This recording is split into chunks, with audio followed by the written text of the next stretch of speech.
ขออนุญาตขึ้นเทิงเฮือนของน้องก่อนพี่น้องเอ้ยนี่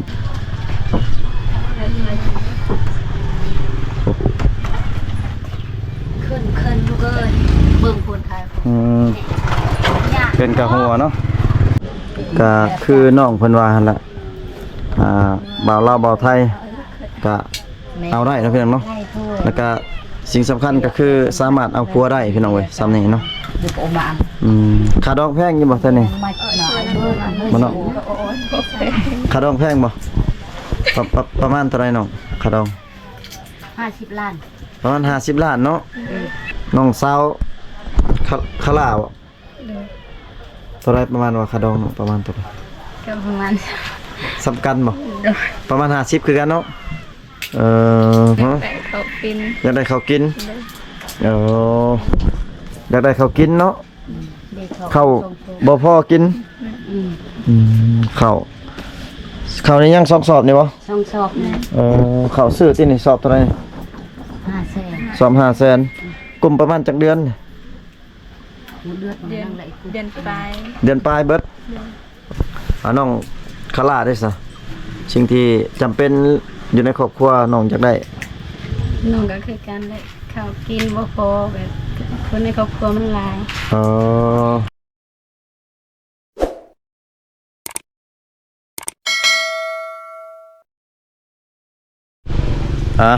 ทักทายสบายดีพ่อแม่พี่น้อง FC พังลาวพังไทยพี่น้องเอ้ยเนาะกายินดีต้อนรับ FC เข้าสู่ช่องบ่าวผู้ไทยคือเก่าเนาะพี่น้องเนาะ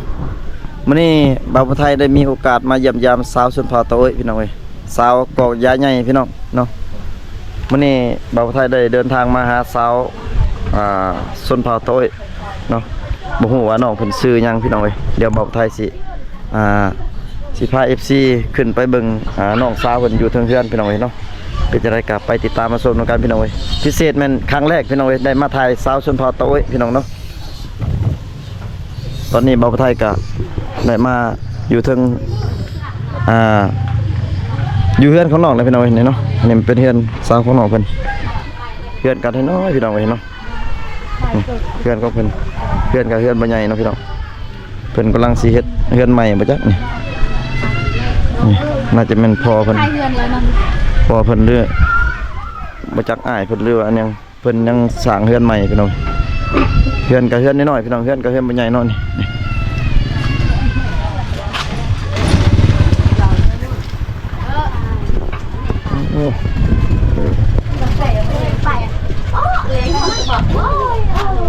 เพิ่นก็ตั้งใหม่เฮ็ดเองบ่เฮือนนี่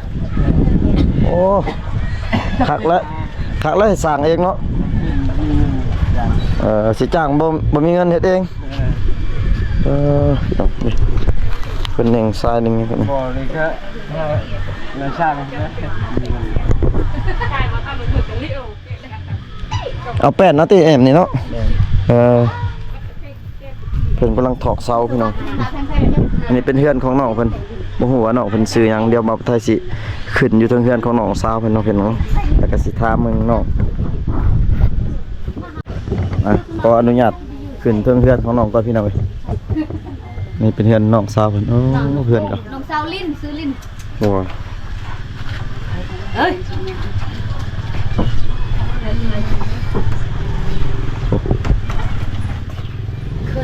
ลูกเอ้ยเบิ่งคนไทยเป็นกะหัวเนาะ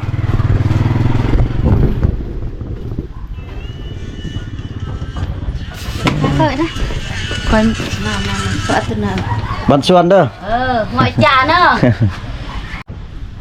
ตัวพี่น้อยก็ขึ้นมาอยู่ถึงเรือนของน้องสาวยังลินกับน้องสาวลินใช่น้องสาวลินนี่น้องสาวลินเพื่อนของน้องนั่นนี่เนาะนี่เป็นน้องยังนี่คาลาน้องคาลากับน้องสาวลินอันนี้เป็นแม่ของน้องสาวลินบ่แม่อยู่เพื่อนนี่จักคนแม่อยู่เพื่อนนี่จักคน4 คนชายจักคนยิงจักคนใส่นึงลูกพ่อแม่ใส่ชงโอ้รวมทั้ง4 คนนี่ทั้งพ่อทั้งแม่เนาะสาวชนเผ่าตะโอ้ยที่นี่ ผู้เฮ็ดเฮือนเมื่อกี้นี่กำลังเฮ็ดเฮือนน่ะพ่อป่ะ แม่น อืม มีเพื่อนอยู่ เฮือนก็กำลังสิเฮ็ดเฮือนใหม่เนาะจักสิแล้วมื้อใดก็ยังบ่ฮู้แม่นบ่ แม่นเขากินกับบ่มีเขากินกับบ่มี ข้าวกินก็บ่มี เป็นหยังมีทุกข์อีหลีได้ลูกเอ้ย เฮ็ดให้เนาะ เออ อาชีพเจ้านี่เฮ็ดให้บ่ เฮ็ดให้ แต่ว่าบ่กุมกินเนาะ เออ อันนี้แม่นอนใช่แม่น่ะนอนบ่ได้นอนอยู่ไหนเขาบ่มีห้องเลยเนาะเอานี่ขัดเนาะบัดน้องสาวลินนอนใช่ นอนน้ำแม่นอนน้ำแม่ เอานอนในแม่เลยเออบัดเฮือนน้องสาวนี่ซะน้อง พูน คาราใช่ ข้างๆนี่ ทางลุมหมดเนาะ แม่ เพื่อนน้องจะคนเพื่อนน้อง ลายอยู่ประมาณ12คน 12 คนปอตัวเป็นลายแท้12 คนอยู่เพื่อนใหญ่บ่น้องเพื่อนใหญ่ น้อยๆจำชื่อได้ซ้ำนี่แล้ว เพื่อนน้อยซ้ำนี่คือกันปอแต่ว่าลูกหลายคนเนาะ12 คนปอเพื่อนก็แต่ว่าบ่าวไทยยังบ่ได้ไปเพื่อนน้องสาวคาราเพิ่นเนาะมีแต่ได้ยินน้องเพิ่นว่าเพื่อนก็ประมาณซ้ำนี่แหละเพื่อนของน้องสาวคาราเนาะชื่อน้องนี่อันนั้นบ่ยังเฮียนบ่ บ่ ออกแล้วเคยเฮียนอยู่บ่ เคย เออ บ่มีเงินเรียนก็ออก ออกแล้วเนาะลมบ่าวแล้ววันนี้ยังโสดบ่นี่หรือว่ามีบ่าวแล้วยังโสดอยู่เนาะอายุจักปีล่ะ19 ปีน้องคาราเด้ยังโสดอยู่บ่ยังบ่มีผู้บ่าวเนาะบ่แม่นมีผู้บ่าวหรือว่าตัวอ้ายบ่ บ่มี FC ไอ้เบิ่งไลน์เด้อบางทีเขาเบิ่งนี่ มีคนสนใจแต่ละ บางทีมีบ่าวไทยสนใจมันถักมาจะได้ว่าเห็นอันหน้าปกเฟซว่าซั่นโอ้ยว่ามีผู้บ่าวเลยว่าโสดเนาะบ่มีเนาะ บ่มี นอกก็บ่ได้เฮียนบ่ เคยเรียนอยู่แต่ออกไปเลย เฮียนฮอดมใด ปหา เฮียนปหาอ่านได้อยู่เนาะ ได้อยู่ พี่น้องกัน2คนนี่ข้าวน้ำสัมปลาอยู่เพื่อนนี่บ่พอกินเนาะน้องก็เฮ็ดให้บ่ เฮ็ดนาเฮ็ดสวน เฮ็ดให้เฮ็ดสวน พี่ลองน้องบอก อายุน้องเท่าไหร่ตัวมัน 19น้องกินนี่เท่าไหร่ก็ลืมเลย19 ปีว้ายพี่น้องเอ้ยแสดงว่าบ่าวลาวหรือว่าบ่าวไทยเนาะพี่น้องเนาะก็แสดงว่าสามารถเอาได้แล้วพี่น้องเนาะเพราะว่าทางฝั่งไทยมัน19 ปีมันบ่ผิดกฎหมายเนาะพี่น้องเนาะมักอยู่บ่บ่าวไทยนี่ เซ่ตัวไหนมา อ๋อ มา มักอยู่เนาะล้มได้อยู่บ่ล้มได้อยู่บ่สมมุติว่ามี FC เพิ่นทักมาล้มได้บ่ ได้ ล้มได้เนาะว่าวไทยเป็นอยู่บ่ฮะบ่เป็นปานใดเนาะแต่ว่าฟังได้เนาะ ได้ ฟังได้แต่ว่าแสดงว่าสปีกกันได้หรือว่าล่มกันได้พี่น้องเว้ยทักทายกันได้เนาะพี่น้องน้องทั้งสองก็ถือว่ายังโสดพี่น้องเว้ยแถมเพิ่นไว้ล่มบ่าวลาวบ่าวไทยได้พี่น้องเนาะมื้อนี้พิเศษบ่าวไทยมาครั้งแรกพี่น้องเว้ยได้มาถ่ายสาวชนเผ่าตะโอ้ยให้FC ได้เบิ่งนำกันพี่น้องเว้ยมื้อนี้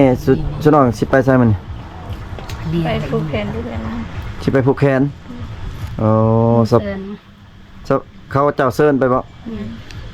สปอดอกแต่งตัวงามๆพี่น้องสาวเซิร์นปลาโต้ยสาวเซิร์นปลาโต้ยนี่มีแต่ผู้งามเนาะมีแต่ผู้งามเลยพี่น้องผู้ทั้งงามทั้ง ลูกเคยเอ้ย ทั้งงามทั้งใจดีพี่น้องโอ้แม่เพิ่น ยินเล่า ยินเหล้ามาให้พี่น้องเพิ่นว่าแขกมานี่ต้องได้รับเนาะเป็นฮีตบ่นี่แม่ แมน เป็นฮีตของเพิ่นพี่น้องเพิ่นจะได้ต้อนรับพี่น้องเอ้ย รายละเอียดละคนคือ ชื่อน้องเคยไปเฮ็ดเวียกอยู่แบบอยู่ในรับจ้างแบบอยู่เมืองใหญ่บ่เคยไปเฮ็ดอยู่ไส อยู่สวรรค์ อยู่สวรรณเขตไปเฮ็ดอยู่แข้งอ้ายเพิ่นเนาะสวรรณเขตเนาะน้องเข้าไปบ่ไปไปเฮ็ดงานหยัง เงียบงานตัดนิด ตัดเย็บไปจักเดือน 3 เดือนยิบเป็นแล้วติมันนี่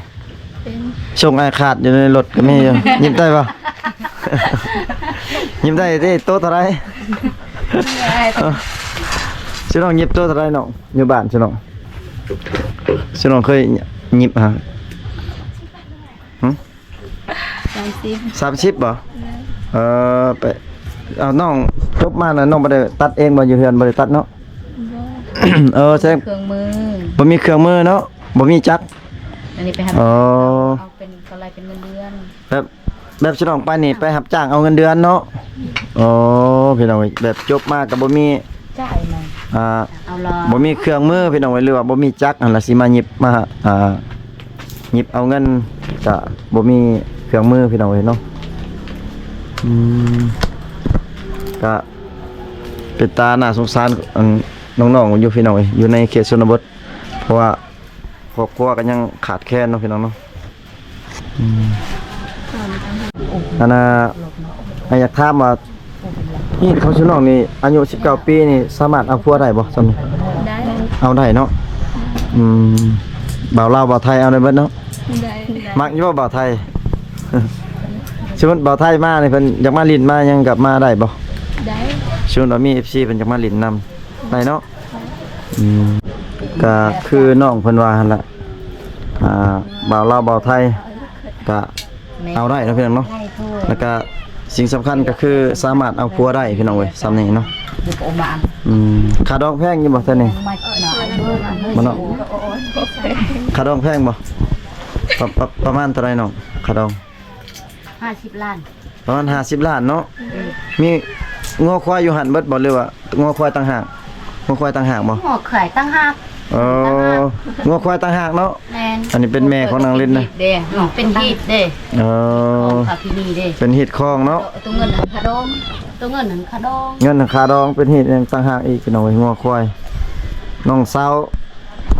คาลาบ่เท่าไหร่ประมาณว่าค่าดองเนาะประมาณเท่าไหร่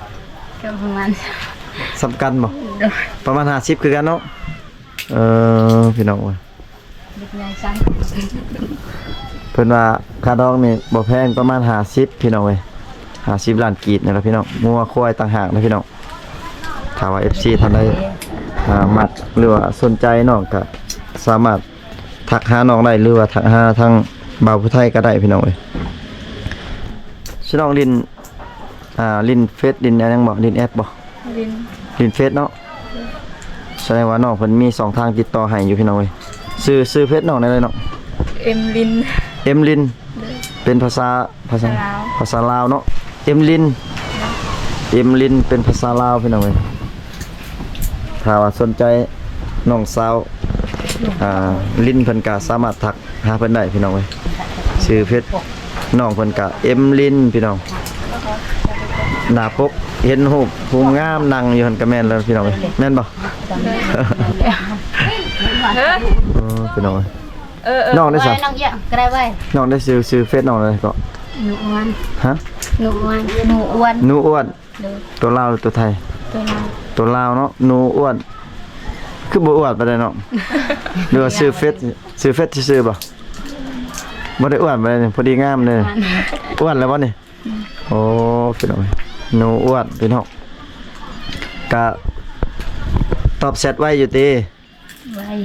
ไปอยู่เนาะเพิ่นว่าน้องๆเพิ่นก็ถามตอบแชท FC หรือว่าหนุ่มโสดอยู่พี่น้องเว้ยน้องเพิ่นก็เปิดใจเนาะถ้าว่ามี จะเห็นให้อ่อน ผู้ร่วมหรือว่าผู้คุยก็พร้อมปิดใจเพิ่นเนาะแล้วเนาะพร้อมขึ้นซีเซตเพิ่นนะเนาะพร้อมขึ้นซีเซตสีชมพูพี่น้องเว้ยเนาะ ใส่บุญไว้ก็เคยเจ็บให้กว่าจะถึงเฮเนาะ ก็คือ FC ได้รับฟังรับชมอยู่ในคลิปของเราพี่น้องเว้ยเนาะก็เยี่ยมยามทำข่าวน้องก็เอาเพียงคร่าวๆก่อนพี่น้องเว้ยเนาะ